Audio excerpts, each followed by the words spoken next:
ప్రకృతి సహజంగా జరుగుతున్న శ్వాసని గమనిద్దాం. శ్వాస మీద ధ్యాస.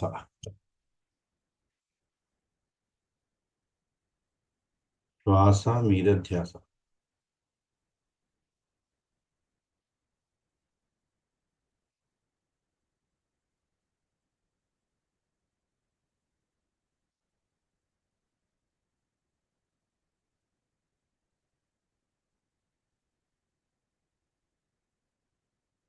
శ్వాస అన్నది పరబ్రహ్మంలో భాగం.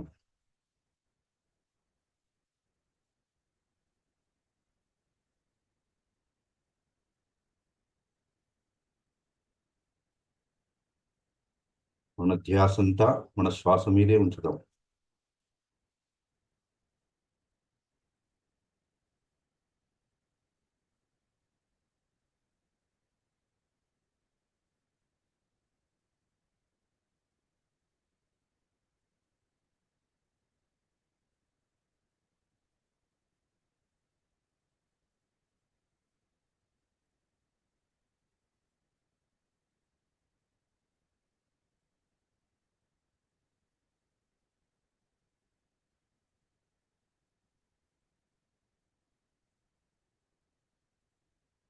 ఎప్పుడైతే మనం శ్వాస మీద ధ్యాస ఉంచామో ఆత్మతో ఏకమవుతున్నాము. ఆ శ్వాసను గమనిస్తుంది ఆ చైతన్యమే.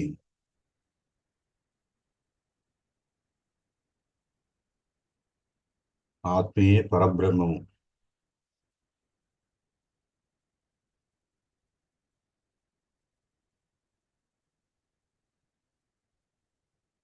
పూజ, మంత్రం, జపం అవి మనసుతో శరీరంతో చేసే కర్మలు. కానీ శ్వాస మీద ధ్యాస అనేది క్రియ. క్రియ అంటే తనకు తానుగా జరిగే పని.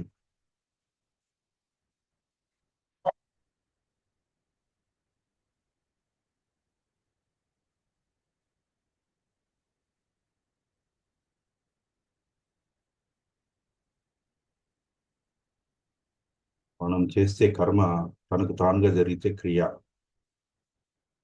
ఆ శ్వాస క్రియనే గమనిస్తూ ఉన్నాం.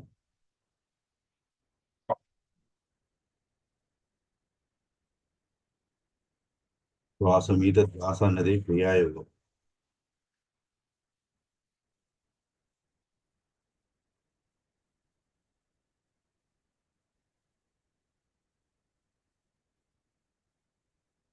శ్వాసే మన గురువు.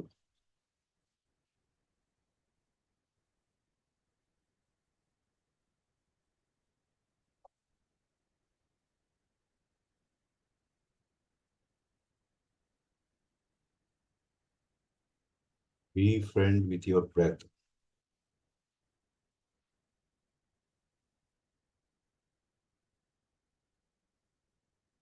మన శ్వాసతో మనం మిత్రత్వం చేద్దాం.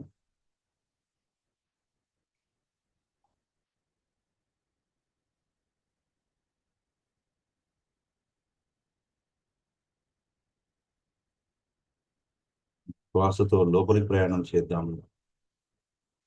విశ్వాసతో బయటకు ప్రయాణం చేద్దాం.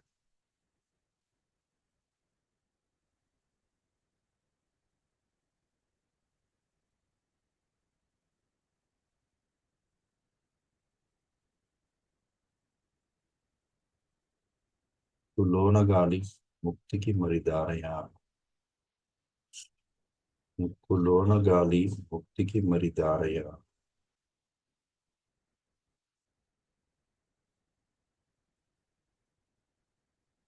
లోన గాలి ముక్తికి మరి దారయ.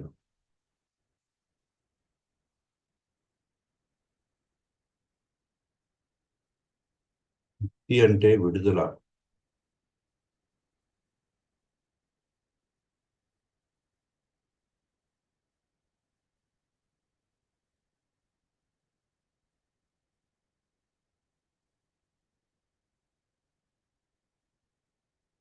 దేని నుంచి విడుదల? మన దుఃఖం నుంచి విడుదల. మన అనారోగ్యం నుంచి విడుదల.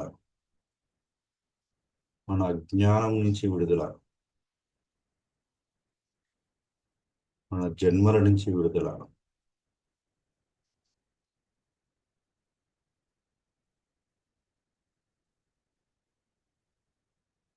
మరి శ్వాస మీద ధ్యాస అనేది, ఆ ముక్కులోని గాలి అనేది మరి జన్మరాహిత్య స్థితిని ప్రసాదిస్తుంది. చేయవలసిందల్లా ఒకటే, శ్వాసని గమనిస్తూ ఉండడం.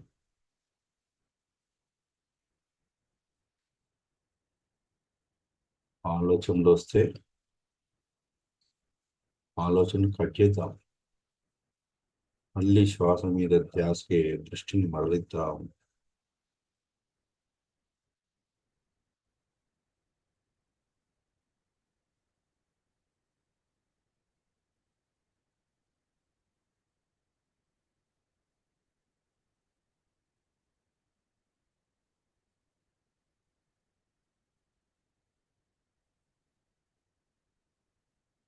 వీర బ్రహ్మేంద్ర స్వామి అన్నాడు, ఉత్తమోత్తమములు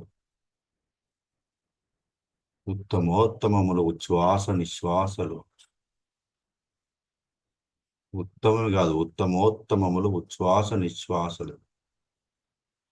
పంక్తులరచిన తానే బ్రహ్మమగును.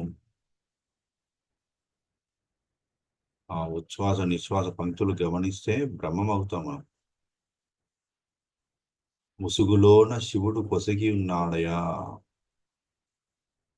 ఈ దేహం అనే ముసుగులో ఆత్మ అనే పరబ్రహ్మము ఆ శివుడు ఉన్నాడు. ముసుగులోన శివుడు పొసిగి ఉన్నాడయ కాళికాంబ హంస కాళికాంబ అని చెప్పారు వీరుడు వెంకటస్వామి.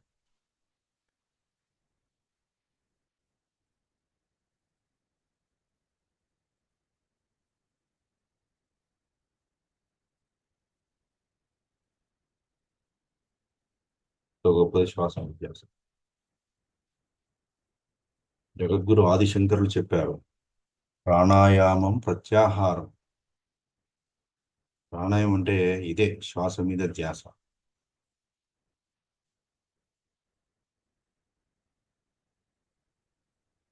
ప్రాణాయామం ప్రత్యాహారం. ఎప్పుడైతే ప్రాణాయామం చేస్తామో, ఎప్పుడైతే శ్వాస మీద ధ్యాస పెడతామో, ప్రతి ఆహారం మనం తీసుకునే ఆహారం కాదు, బాగా సహజంగా తీసుకునే ఆహారం కాకుండా ఆ విశ్వశక్తి అనే ఆహారం మనకు వస్తుంది, ప్రత్యాహారం. నిత్య అనిత్య వివేక విచారం. ఆ విశ్వశక్తి మనలో ప్రవహించడంతో మనకు నిత్య అనిత్య వివేక విచారం కలుగుతుంది. విచారం చేయాలి, ఏది నిత్యము, ఏది అనిత్యము. జాప్య సమేత కురు అవధానం మహదవధానం. దీన్నే పదే పదే పదే చేస్తుంటే అదే మహావిద్య, అదే గొప్ప విద్య అని చెప్పడం జరిగింది. ఏది గొప్ప విద్య? శ్వాస మీద ధ్యాస, ఉచ్ఛ్వాస నిశ్వాసాలు గమనించడము.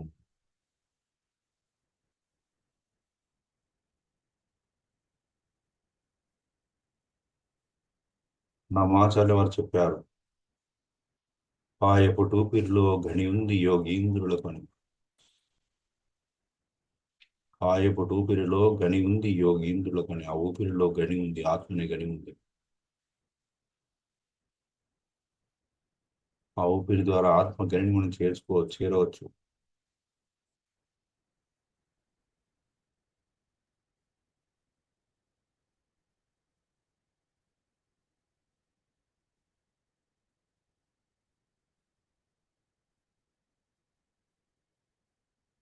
శ్వాస మీద ధ్యాస.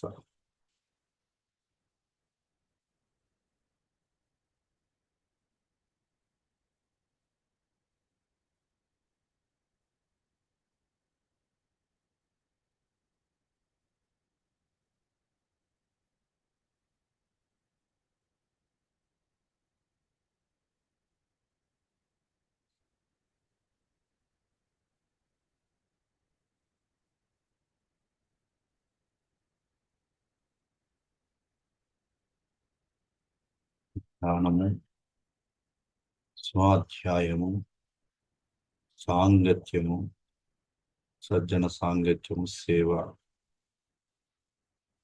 ఈ నాలుగు మన ఆత్మనికి సహకరిస్తాయి, మన స్వస్వరూప అనుసంధానానికి తోడ్పడతాయి.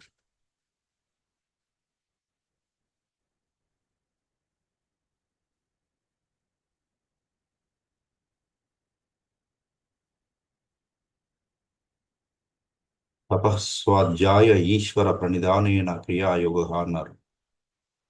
తపస్వాధ్యాయ ఈశ్వర ప్రణిధానేన. తప అంటే ధ్యానం, తపించుకోవడం, తగ్గించుకోవడం అనేది ఒకటి వస్తుంది. ఇక్కడ తపస్సు అంటే ధ్యానంగా తీసుకోవాలి.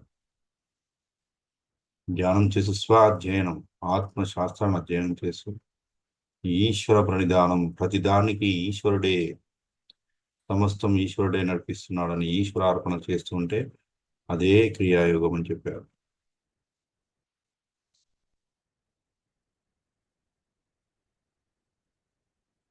తపస్వాధ్యాయ ఈశ్వర ప్రణిధానేన.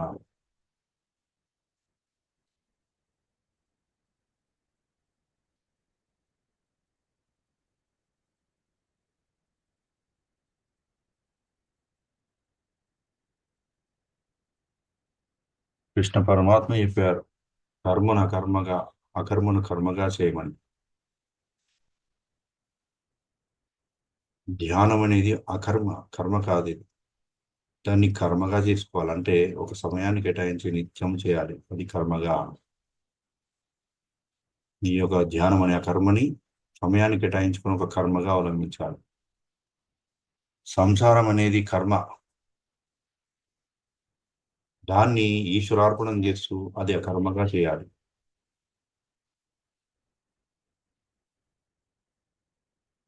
సంసారము, బాధ్యతలు అనేది కర్మ, దాన్ని ఈశ్వరార్పణతో చేస్తే అది అకర్మగా మారుతుంది. కర్మను అకర్మగా, అకర్మను కర్మగా చేయాలి చెప్పాలి కృష్ణ పరమాత్మ. మన ధ్యానము, స్వాధ్యాయం వీటికి సమయం కేటాయించడం కర్మగా అవలంబించడం, అకర్మని కర్మగా అవలంబించడము.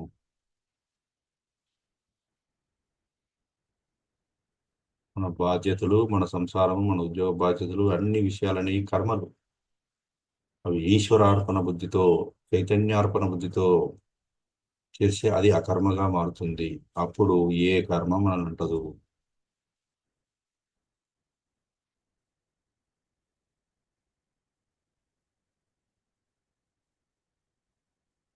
శ్వాస మీద ధ్యాస.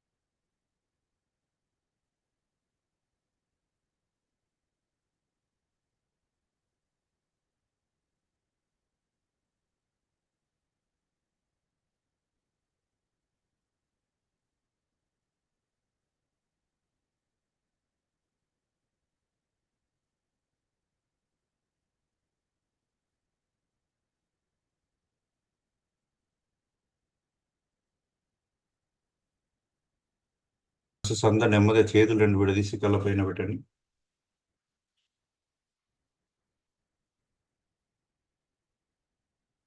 5 seconds. 5 4 3 2 1 0. మీ చేతి వేలు చూస్తూ కళ్ళను తెరవండి.